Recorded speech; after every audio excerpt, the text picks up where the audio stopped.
ನಗರ ನಿವಾಸಿಗಳ ನಿರೀಕ್ಷೆಗಳು ಹುಸಿಯಾಗಿದೆ. ನಗರ ಸಂಪರ್ಕದ ಕಾಂಕ್ರೀಟ್ ರಸ್ತೆಗಳು ಮಾನ್ಸೂನ್ನಲ್ಲಿ ಬಾಳಿಕೆ ಬರುವಲ್ಲಿ ವಿಫಲವಾಗಿದೆ. ವಾಹನ ಮಾಲೀಕರಿಗೆ ಮತ್ತು ಪಾದಚಾರಿಗಳಿಗೆ ದುಸ್ವಪ್ನವಾಗಿ ಪರಿಣಮಿಸಿದ್ದು, ಮಂಗಳೂರು ಮಹಾನಗರ ಪಾಲಿಕೆಯ ವಿರುದ್ಧ ವಾಹನ ಸವಾರರು ಹಿಡಿಶಾಪ ಹಾಕುತ್ತಿದ್ದಾರೆ.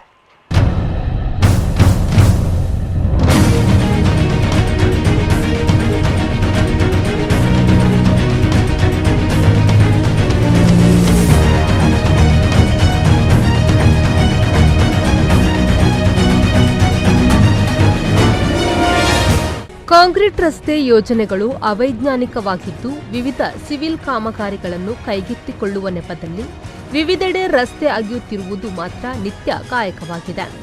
ವಾಹನ ಚಾಲಕರು ನಗರದಲ್ಲಿ ಹಾವಿನ ಹೆಡೆಯ ಮೇಲೆ ಓಡಾಡುವಂತೆ ಈ ಅಗೆದ ರಸ್ತೆಗಳು ಮಾಡಿವೆ.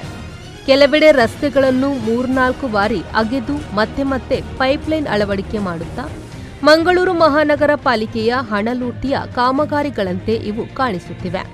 ಬಹಳ ಸ್ಥಳಗಳಲ್ಲಿ ಕಾಂಕ್ರೀಟ್ ರಸ್ತೆಗಳ ಮಧ್ಯದಲ್ಲೇ ಬೃಹತ್ ಹೊಂಡಗಳನ್ನು ಅಗೆದಿರುವುದರಿಂದ ವಾಹನ ಸವಾರರು ಹಲವಾರು ಕಡೆ ಕೆಂಪು ಪತಾಕೆಗೆ ಹೆದರಿ ಸಂಚರಿಸಬೇಕಾಗಿದೆ.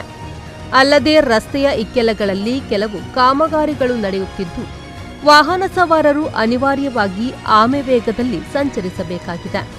ಎಂಸಿಸಿಯು ಕಾಂಕ್ರೀಟ್ ರಸ್ತೆಗಳನ್ನು ಅಗೆಯುವುದಕ್ಕೆ ನಿರ್ಮಿಸಿದಂತೆ ಕಾಣುತ್ತಿದೆ. ಅಧಿಕಾರಿಗಳು ಸರಿಯಾದ ಕಾರಣಗಳನ್ನು ನೀಡದೆ ಸುಮ್ಮನೆ ರಸ್ತೆಗಳನ್ನು ಅಗೆಯುತ್ತಿದ್ದು, ಕಾರ್ಮಿಕರು ಇಂಜಿನಿಯರ್ಗಳ ಆದೇಶದಂತೆ ಕಾರ್ಯನಿರ್ವಹಿಸುತ್ತಿದ್ದೇವೆ ಎಂದಷ್ಟೇ ಹೇಳುತ್ತಾರೆ.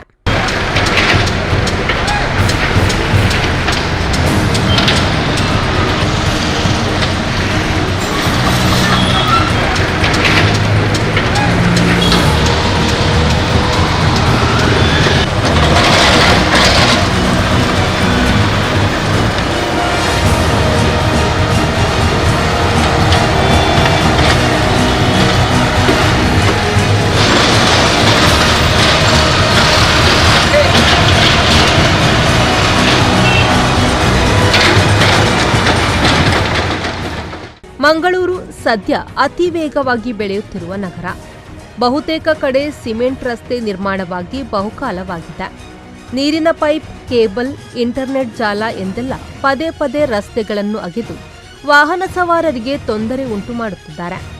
ರಸ್ತೆ ಕಾಂಕ್ರೀಟ್ ಮಾಡುವುದಕ್ಕೆ ಮೊದಲು ರಸ್ತೆಯ ಇಕ್ಕೆಲಗಳಲ್ಲಿ ಕೇಬಲ್, ಪೈಪ್ಲೈನ್ ಅಳವಡಿಕೆಗೆ ಸ್ಥಳ ಬಿಟ್ಟಿದ್ದರೆ ವಾಹನ ಸವಾರರಿಗೆ ಯಾವುದೇ ರೀತಿಯ ತೊಂದರೆ ಆಗುತ್ತಿರಲಿಲ್ಲ. ಸ್ಮಾರ್ಟ್ ಸಿಟಿ ಸ್ಮಾರ್ಟ್ ಮಂಗಳೂರು ಹೆಸರಿನಲ್ಲಿ ಎಂಸಿಸಿಯು ರಸ್ತೆಗಳನ್ನು ಮತ್ತೆ ಮತ್ತೆ ಅಗೆದು ಸಾರ್ವಜನಿಕರ ತೆರಿಗೆಯ ಹಣವನ್ನು ದುರುಪಯೋಗ ಮಾಡುತ್ತಿರುವುದು ವಿಷಾದನೀಯ. ಹರೀಶ್ ಎಎನ್, ವಿ4 ನ್ಯೂಸ್, ಮಂಗಳೂರು.